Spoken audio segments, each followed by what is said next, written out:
Being playful always has been understood as irresponsibility. Yes?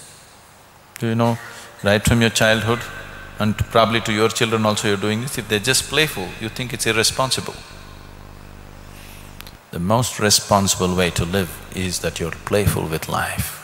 It's absolutely irresponsible to carry a long face and walk around on this planet. Yes or no? Isn't it absolutely irresponsible to walk around with misery? Yes? That's the most irresponsible thing you can do.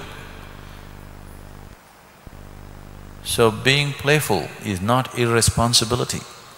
Being playful is being very responsible and responsive to life. Only when you're playful, you can do that. When you're serious, the world doesn't exist for you, you and your nonsense. Yes? When you're serious, it's just about you and your nonsense. The world and other life does not exist for you. Only when you are playful, you can pay attention to everything. You can truly respond to everything in the world, only if you're playful. Otherwise you cannot. Just the burden of it will kill you. So playfulness is not a philosophy that you have to develop, I'm going to be playful, I'm going to be playful. No. Science is telling you the whole existence is just a dance of energy. It looks like the forces that create this existence are always playful. Always in this culture, creation has been described as God's play. When they said God's play, many thinking people thought, oh, that fool is playing with my life, that's why all this misery. The forces of creation are constantly at play. If they stop playing, you're finished. Yes? All the basic forces within the body itself, they must be playing with full vigor. Only then everything is nice. If they stop playing or if they refuse to play, you're done, you're over. So playfulness not just in your attitude. This is not your attitude, this is the attitude of the Creator. This is the attitude of the creation. If you are in tune with the creation and the Creator, being playful is very natural. Only when you're not in tune with that, somewhere you got totally enslaved by the process of your mind, your thought, your opinions, your ideologies, your rights and wrongs, your moralities, then only you lost your playfulness. If you're in line with life, if you're in line with creation or Creator, you would naturally be playful. You have started ignoring the larger creation and become too attached to your petty creation which is happening here. That is why all playfulness is gone.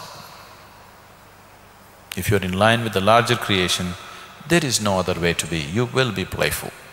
Only if one is playful, such a person can truly grapple with the problems in the world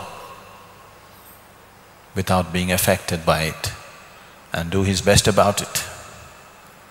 If he doesn't know how to be playful, those problems will just eat him up. The problems that exist in the world are not simple. If you try to grapple with them without the necessary playfulness in you, don't ever think you're going to solve the problem. You will just get gobbled up by the problem, that's all that'll happen. It has eaten up any number of people, isn't it so? Any number of people with good intentions, has it not swallowed? Has it not swallowed the problems of the world? Any number of people with very good intentions have just been licked up by the existing situations.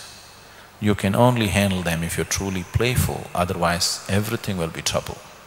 If you maintain just a few hours of playfulness in a day about what you're doing, you will see even your physical body will start functioning so much better. Your sleep quota will come down. And meditation becomes a natural process for one who is playful. Because the moment you are playful, you are not entangled with the things that you're doing.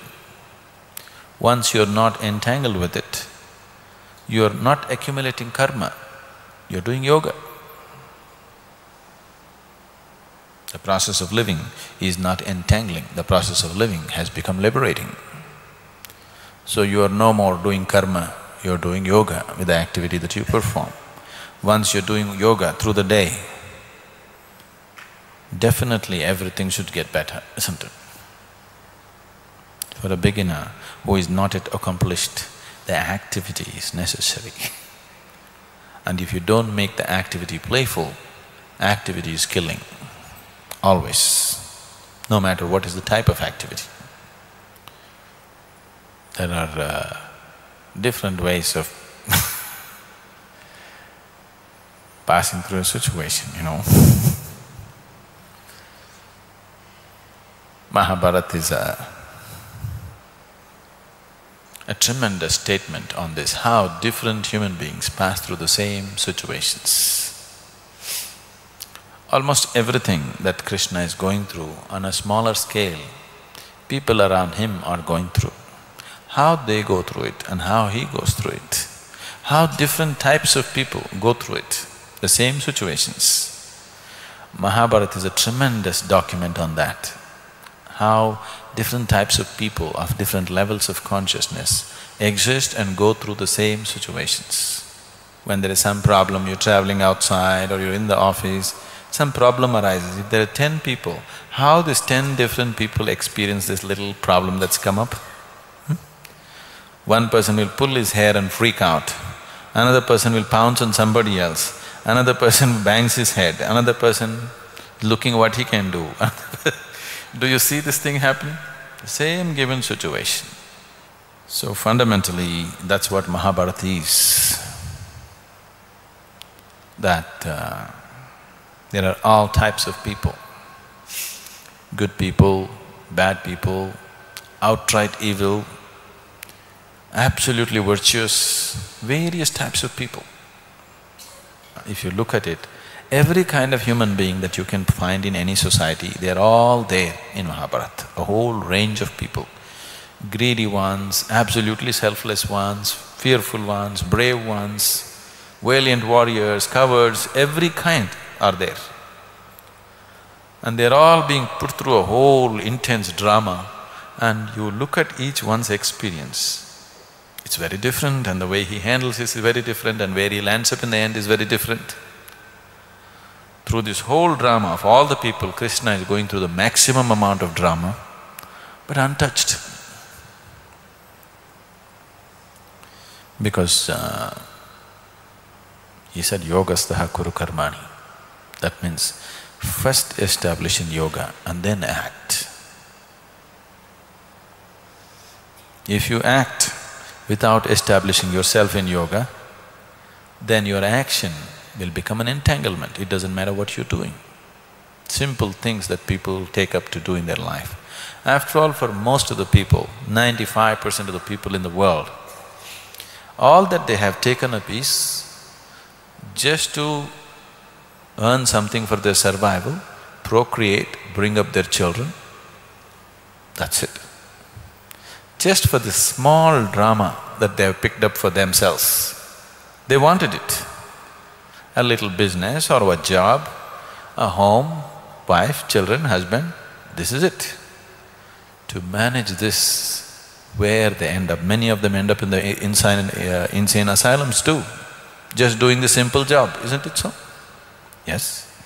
They have not taken up the problems of the world, they don't want to be dharma guptas, wanting to establish dharma in the world. No such great responsibility they have taken up.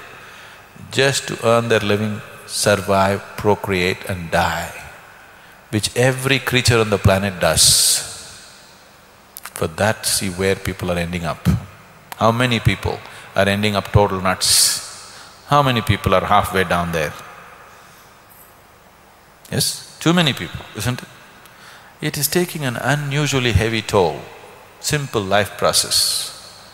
It is not necessary this way, but unfortunately it does go that way for many people, simply because there is no playfulness in their way of existence. There is no playfulness in the way they live.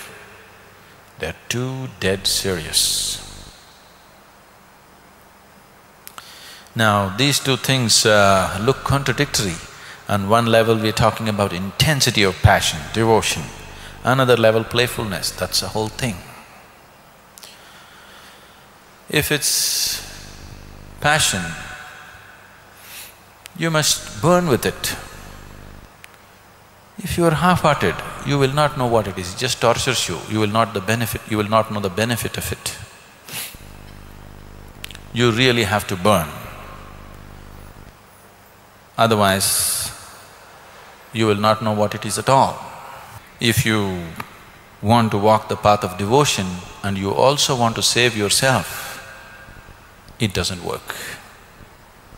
The idea of devotion, the idea of choosing the path of passion is that you want to burn up everything that is you, so that only that which you're passionate about or devote about exists within you. What you call as myself is burnt up in the simple process. It is… for a thinking mind, this looks like self-destructive. But unless you're willing to burn up the limited, another possibility never arises within you. If really the other possibility has to touch you, you really have to burn.